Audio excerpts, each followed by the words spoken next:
Dear defenders, this is day 1017 of Russia's desperate invasion of Ukraine. Kremlin uses a popular American TV host to spread propaganda. The UK confirmed record Russian losses in November. Putin's friends in Germany call Ukraine to surrender, and Russian censorship agency is fighting against anime. You're watching Only Facts with Operator Starsky, and we will talk about the most important updates right now. Tucker Carlson, former host at Fox News and supporter of the Russian terrorism, continues his dedicated fight for Kremlin's ambitions. Earlier this year, he made an extremely cringy interview with Vladimir Putin, that is, internationally wanted war criminal, broadly referred to as Huilo. And this time, he interviewed another Russian criminal, Sergei Lavrov, known as Minister of Foreign Affairs of the Terrorist Federation. Putin and Lavrov used Tucker Carlson as a channel of delivering their demands to the US, and the main demand is, of course, stop supporting Ukraine. The reason Russia will lose the war of attrition and Ukraine will not is because Ukraine is directly supported by almost 50 countries, including the G7 countries, and indirectly by more than 140. Just to remind you, that's the number of countries that officially condemned the Russian invasion of Ukraine in 2022. And Putin can only rely on his closest partners like Iran or North Korea that are not necessarily rich. At the same time, Ukraine relies on more than 100 countries of the world helping Ukraine withstand the Russian aggression. And for example, it's a known fact that currently Putin is buying shells in North Korea because his own storages are depleting. Just to compare, in 2022, Russians were easily using approximately 40,000 shells a day, according to the data provided by the General Staff of Ukraine, and nowadays this number is between 10 and 20,000 shells daily. At the same time, we can see increased dynamics of Russian losses, which was also confirmed by the report published by the British Ministry of Defense. According to the report, in November, the terrorist troops faced the highest casualty rate since the beginning of the Russian invasion of Ukraine. Russians are struggling to keep the same speed of advance, making approximately 14 kilometers a day. For comparison, in March 2022, Russians were making 1,200 kilometers a day. At this point, they're moving with the same speed as in spring or summer 2024. Nothing changed much, but they're losing twice as many men, which raises an issue of increasing the recruitment effort.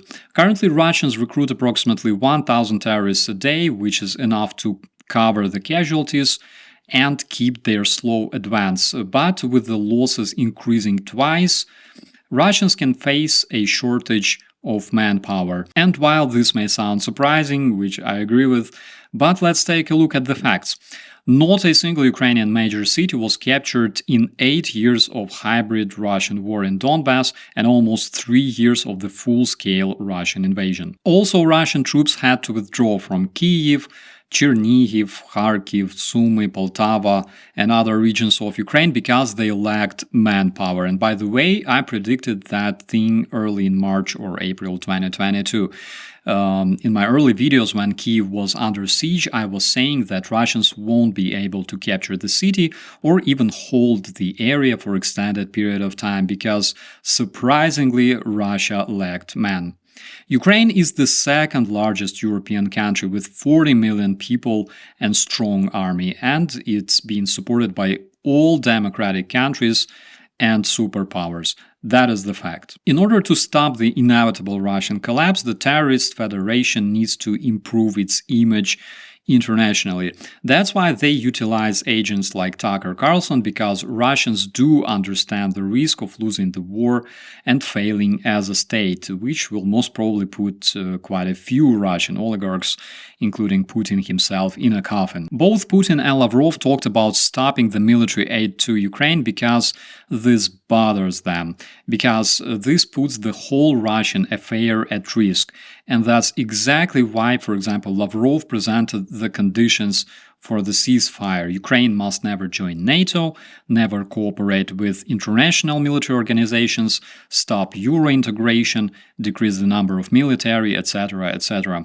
Because if Ukraine has all that, Russia will never be able to destroy the country anymore. This is something that bothers them. They understand this and they talk about it. That's why Russians need to convince Ukraine's supporters around the world that the military aid to Ukraine doesn't save lives, but instead does the opposite thing.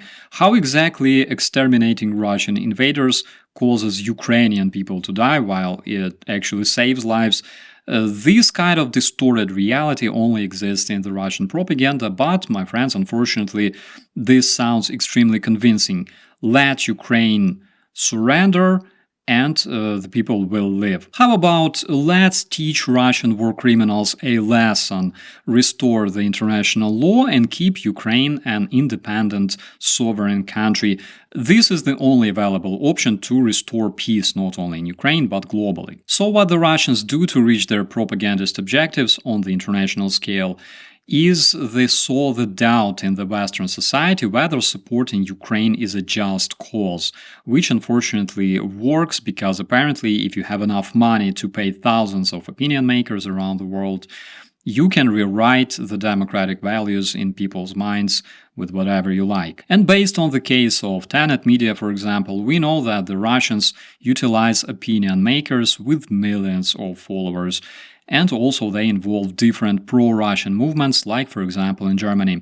Yesterday, supporters of the Russian terrorism in Germany, such as far-right Sarah Landsknecht and journalist Anna Schwarzer, signed a letter addressed to Ukraine calling to stop the big European war, and basically they called European leadership to work on reaching peace in Ukraine by decreasing escalation. Fun fact though, why was this letter addressed to Ukraine instead of Russia? Why absolutely no one among those who want Ukrainians to stop dying by giving up our territory and sovereignty to Putin, why they never write such letters to Putin? Why they don't address the invaders killing Ukrainians to stop killing Ukrainians?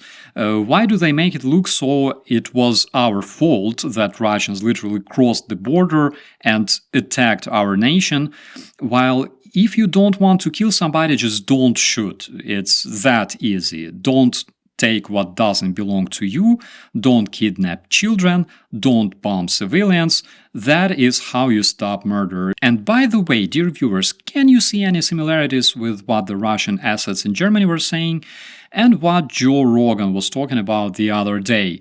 It's like, Ukrainians, you're bringing the world to the brink of the World War III. Please save us. Die. Capitulate. Don't you have soul? Can't you just voluntarily surrender to the people who want to kill you? Sorry, Ukrainians do have soul, but we also have brain, and we also want to live. And by the way, by making such statements, it literally shows, how much those so-called peace fighters despise the international law, the Ukrainian lives, and democratic values in general, because such people are not concerned that Russia invaded a peaceful country. They're concerned that this country is defending itself. But in my opinion, the cases of Tucker Carlson, Joe Rogan, and the pro-Russian Germans also indicate that Russia increased its efforts in terms of brainwashing democratic citizens. And to me, it looks like a completely coordinated effort. There are several people and agencies responsible for this disinformation campaign, and we know who they are. Sergei Kiriyenko, first Deputy Chief of Staff of the Presidential Administration of Putin, he is responsible for coordinating the disinformation strategies with the subcontractors. Basically, he's the one saying, I want the Westerners to be afraid of tomorrow. Ilya Gambashidze, chief of the state-funded social design agency responsible for implementing the Russian disinformation strategy. He's the one who says, In order to make Westerners afraid of tomorrow, we should make American influencers talk about the nuclear war, and this is what they do. Margarita Simonyan, chief of Russia Today, and Russia Today is not just a Russian channel, they also create bots driven by the AI and hire Western influencers. She's the one basically who says, we will pay Tim Pool to talk shit about Ukraine and justify Russian atrocities, as if this comes from him directly, but not from Russia. Then there's FSB, SVR, Russian Genstab, and Ruski Mir Foundation that are also tasked with developing and spreading fakes in the Western media using press. They also use bots and opinion makers, and also they broadly recruit influential foreigners sympathizing Russia to spread disinformation about Ukraine. Putin spends billions of euro every single year funding the disinformation produced by those agencies, which raises a good question. What are the countermeasures to combat the Russian infoterrorism? And I'm talking about, the level of governments. Basically just a handful of European TV shows and web resources debunking Russian fakes. This is the answer to why Russian disinformation is so effective and results in Ukrainians physically dying, because a bunch of Russian agents keep convincing the democratic society that this is a proper thing and keep justifying Russian crimes, actually instead of defending the law and the values that they are supposed to represent on the West. And to finish this one on a more positive note, however, I'm not sure whether it's positive or tragic, the Russian censorship agency Roskomnadzor is blocking anime in Russia. Recently, numerous Russian anime portals were blocked after receiving more than 1,000 warnings from the Russian Roskomnadzor regarding the content promoting LGBT, which, by the way, is considered extremism in Russia and is completely illegal. Adolf was burning books. Putin bans anime, apparently because anime is extremely dangerous for the Russian world, just like Facebook, Instagram, and YouTube. If you still think Russia is winning, they really are. They're winning the war against sanity, democracy, and their own future. With that, my friends, I wish you all a beautiful day. We'll see you in the comments. I'm Operator Starsky, and as always, be safe.